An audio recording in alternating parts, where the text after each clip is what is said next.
The students were all gathered, and the great teacher was coming. And so they were very excited, and they all were sitting in their chairs wondering what the teacher would share. And so as the teacher approached, they all leaned in, excited to see what they would be hearing. They all leaned in. Yes, there we go. They all leaned in to see what the great teacher was going to share. Get to know we're on the same page here. So the teacher took the stage and he looked out at all of his students and he said, "You are all absolutely perfect, just the way you are. And each one of you could be just a little bit better." Perfect, but you could be better. A great Buddhist teaching. Suzuki Roshi said that to his students, and when I read it a number of years ago, it became one of my go-to statements that I live by. But it's a divine paradox, isn't it? How do you make sense of this? I had one friend that I thought I was comforting when they were going through something, and I shared that with her, and that just made everything worse.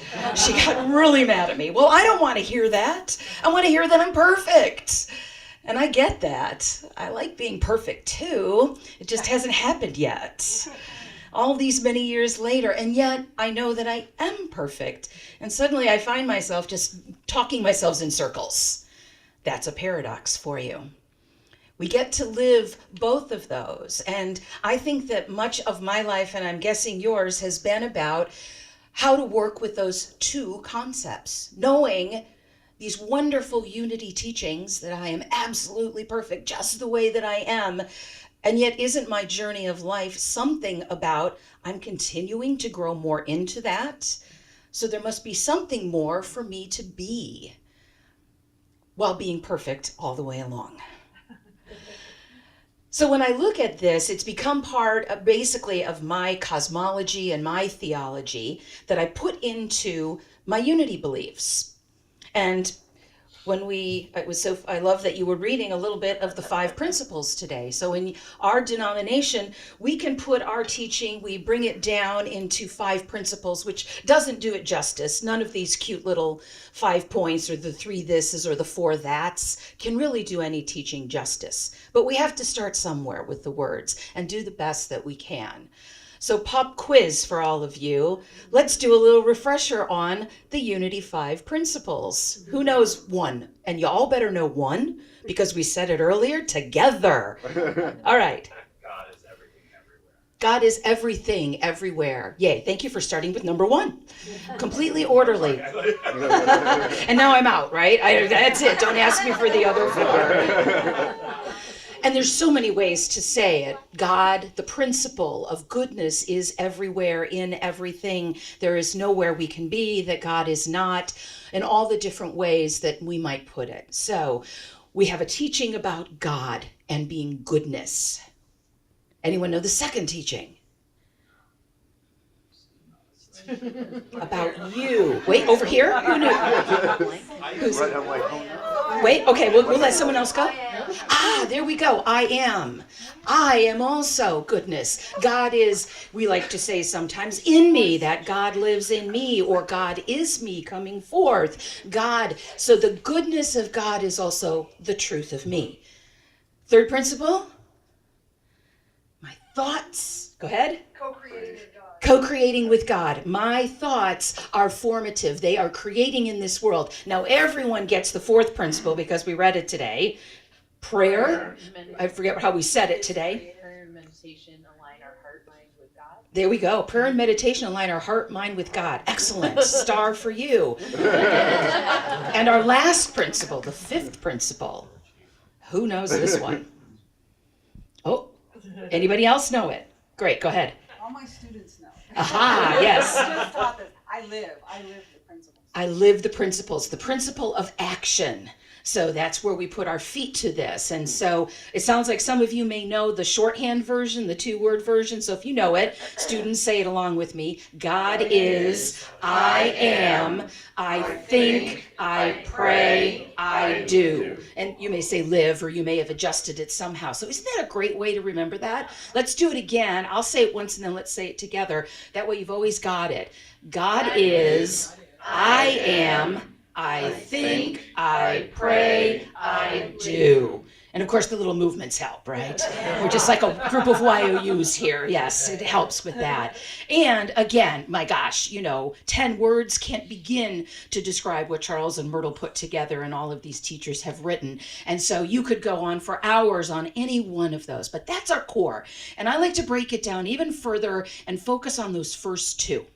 Because the first 2 explain the nature of things. The other 3 are more actions and what we do with it. Understanding how this life works, that God is goodness and I am at my core goodness as well. We would call that the Christ. So that is our starting point.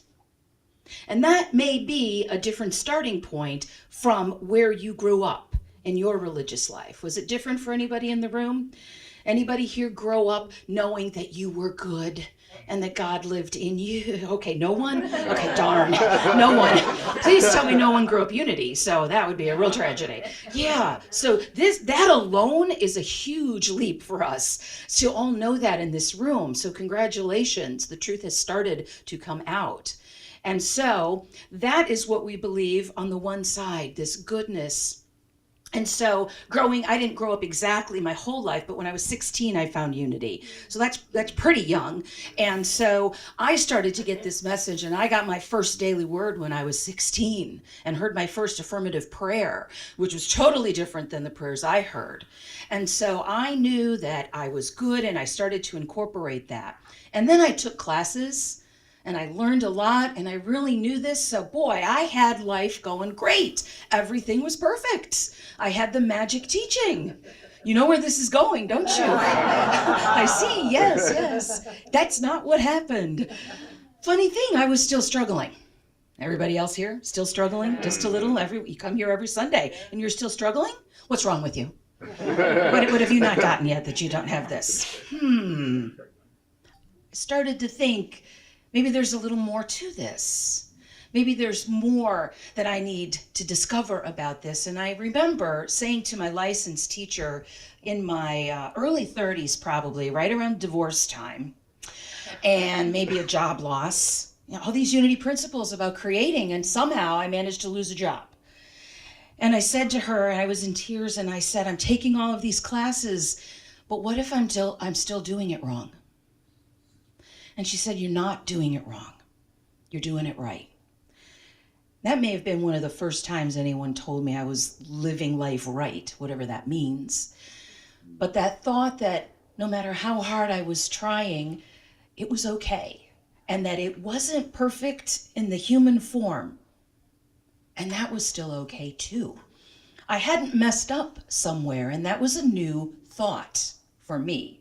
In a new thought movement, that was my new thought that day. That just because the outer wasn't working the way that I thought, didn't mean that it was wrong or it was broken or something like that. So I sort of tucked that in my Unity backpack and continued on my journey. And then I was blessed one year that Robert Brummett, Unity teacher, came to my church and did a weekend retreat. Now, the thing you need to know about Robert is that he is a Unity minister, tried and true, and he has also been influenced by another teacher. He is also, at his core, like me, a little bit Buddhist. And so he taught me a really deep perspective on Vipassana meditation, and I started to follow him, and I started to add a little bit of Buddhism into my Unity teachings. And I found, I'll set him right there, that it was starting to help me. I didn't leave Unity. I added this into it. I like to call it the salt that I added into my stew. It brought out some of the flavor that was missing for me with a pure Unity perspective. Not making it wrong, but both and, adding to.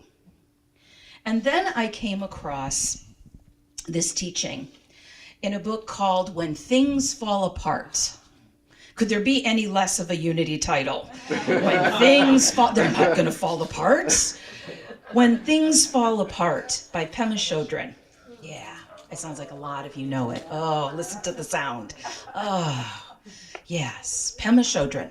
If you haven't found her, look her up. Listen to her, read her. And again, the book is, because people come up to me every time I do this, what was the name of that book? When Things Fall Apart by Pema Chodron. And she says, we think that the point of life is to pass the test or overcome the problem. I like to think that there was a place for me to get. I was going to get to that perfect place and solve everything. But the thing is, things don't really get solved. They come together and they fall apart. And then they come together and they fall apart again. It's just like that. That's life.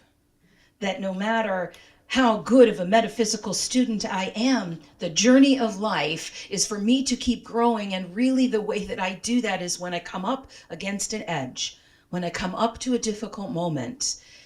I had a period where I liked to say, suffering is optional, that I can grow without it. I'm going to grow the happy way, the peaceful way. And when a friend of mine was going through some deep work through A Course in Miracles, and he said, yeah, I'm at this place where I'm going through the muck of it. And I proudly said, I'm in unity. I don't have to go through the muck. And I really believe that. And then guess what happened? A whole bunch of muck dumped into my life. And I was like, wow, okay, so apparently this is part of the deal. And what Pema is talking about there is the first noble truth of Buddhism. The first noble truth, even just to call it noble. And the first noble truth of Buddhism is, anybody know it here? Life is suffering. Not a great translation, but let's work with it. Life is suffering. And what is the first unity teaching? God is good, everything. So wow, we seem to have two very different places to start. And when I first heard that that's what Buddhism was about, I ran about as far as I could from it. Well, I don't want anything to do with that. I'm a good unity positive person. I don't need anything to do with that. Oh, how silly. Oh, there was so much more to find out about this. So when Robert showed up in my church, I got piqued again. And then I would find a book like this one from Pema Chodron, and I'd get piqued again, and I knew, okay, it's knocking, right? Spirit is knocking on the door saying there is something for you. And then I read this also in the same book from Pema, and, get ready for it, folks, because this is one of those things that truly changed me at depth forever, that this was a powerful statement. Whoops, I got the other one here. The first noble truth of Buddhism is that when we feel suffering, it doesn't mean that something is wrong. That's an even better way to put it. That when we feel suffering, it doesn't mean that something is wrong. What a relief. That was it for me right there. What a relief. Remember what I said to my teacher, what if I'm doing it wrong? It doesn't mean that something is wrong. What a relief. Finally, somebody told the truth. Suffering is part of life, and we don't have to feel it's happening because we personally made the wrong move. That was heaven for me. Those were words from God that a person who grew up believing that they were responsible for every bad thing that happened in their family needed to hear. And I like to say there will be challenges in life. Because sometimes to hear life is suffering, how do I deal with that? It's too much. And what we're really saying is that there will always be human challenges in this spiritual experience. That's apparently why we all came to this place called Earth School. We came to learn and to grow, and the way that we do that is through those moments. Let me ask you to think about it. You probably have before, but how many of you would say that you grew the most from the toughest experiences in your past? Pretty much everybody. So that can't possibly be bad, and that can't possibly be failure. And yet, sometimes in unity, I've heard it that way. So did you ever get a cold or have a car accident and someone says to you, what was in your consciousness that you drew that to yourself? Top hits. I didn't see that on, what Reverend Sean has taught us in 10 years. What drew it to your consciousness? No. We call that spiritual malpractice or metaphysical malpractice, a misuse of the tools, which can happen, which is why Charles Fillmore said that you need to really be grounded and centered and spiritual and strong before you even attempt to work with the 12 powers. Because a mind that is not ready for it will misuse it, not for good. And so I realized that these two teachings were coming at the same thing, just from a different starting point. So here's our unity teacher, Jesus. Crazy Jesus, we call him. I don't know why his hair is this way, but I love it. I wouldn't have it any other way. So God is good. Life is suffering. We've got these two teachings. And yet I discovered that when you dug deep into each of those, just the first teachings, that they were really saying the same thing from a different starting point, coming to the same place. So Buddhism would say that there is suffering, but that's not the whole of it, that underneath it is joy, and that when you understand correctly, the suffering drops away, and you find, if not goodness, you find neutrality and equanimity and joy. Sounds like our first principle. And then if you start over here and you really dig deep, as Ellen does in her book, and say, we're not just saying life is good, everything is wonderful, that's when we get labeled woo-woo. And we need to be careful of that. Someone just died, everything's good. No. It means that there is a goodness that is the absolute, that is always present in everything, and we may not always experience it in the human, because we can only demonstrate at a limited level. We can't demonstrate at the absolute level, and that's okay. That's why there's always room to grow and to be a little bit better. And so you find underneath the teaching of goodness an acknowledgement of suffering. So the two are really, so much easier when I don't have to hold a microphone. The two are really saying the same thing from a different perspective. So perhaps for you, you might find, like I did, that adding that salt to the stew was helpful for me. It stopped me from doing the spiritual bypass, which is, I don't have to go through the muck like other people. I'm not going to have any of that suffering. And it's a way of denying the emotional and sometimes physical temporary truth that I am experiencing. It wouldn't be the absolute, but that again is that paradox of the absolute and the relative. There is a truth that I know that never changes. And there is a physical truth that is always changing, thank goodness, and always growing. And each one can inform the other.